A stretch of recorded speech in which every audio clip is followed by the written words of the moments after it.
Assalamualaikum warahmatullahi wabarakatuh. Selamat pagi, siang, sore, atau malam teman-teman semua. Nah, balik lagi sama saya. Kali ini kita mau ngomongin bab yang kelima nih. Kita akan ngomongin tentang pendekatan top down. Apa itu pendekatan top down? Kenapa penting sekali ketika menggunakan ini dalam sebuah proyeksi itu kenapa? Nah, akan kita bahas satu-satu di bab kali ini.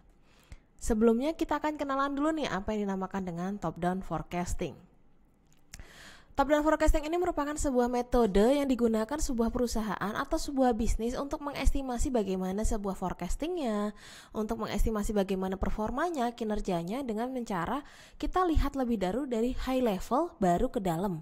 Atau bisa dikatakan dari eksternal dulu seperti apa, baru kita tarik ke internal itu seperti apa.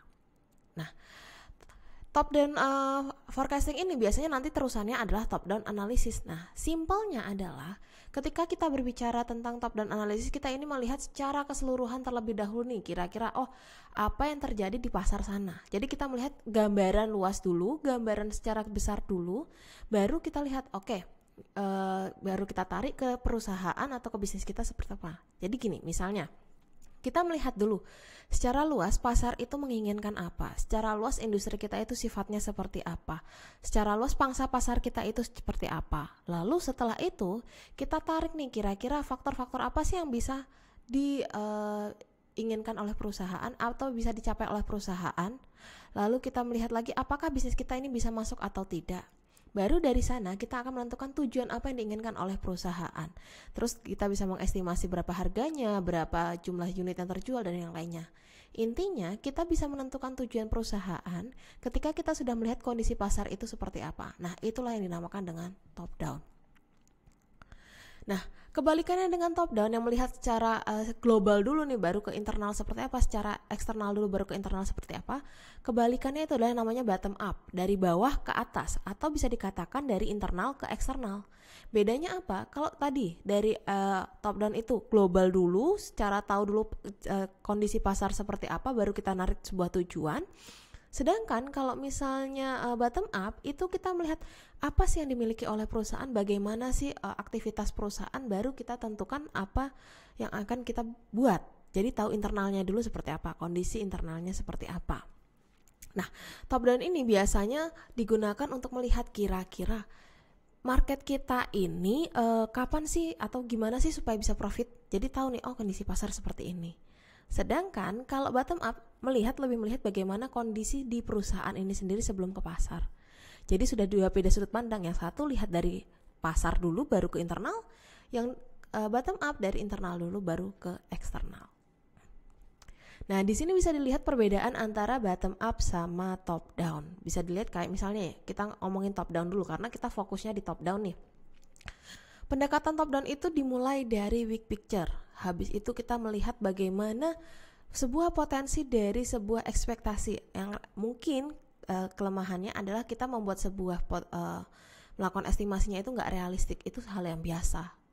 Lalu juga kalau misalnya terkait dengan top down ini kita lebih memfokuskan kepada kondisi makro itu gimana sih sebelum masuk ke dalam kondisi mikro. Gitu. Karena kita melihat sebuah kondisi di sana, di luar sana, makro itu adalah sebagai penentu apa yang harus kita lakukan, bagaimana kondisi pasar gitu.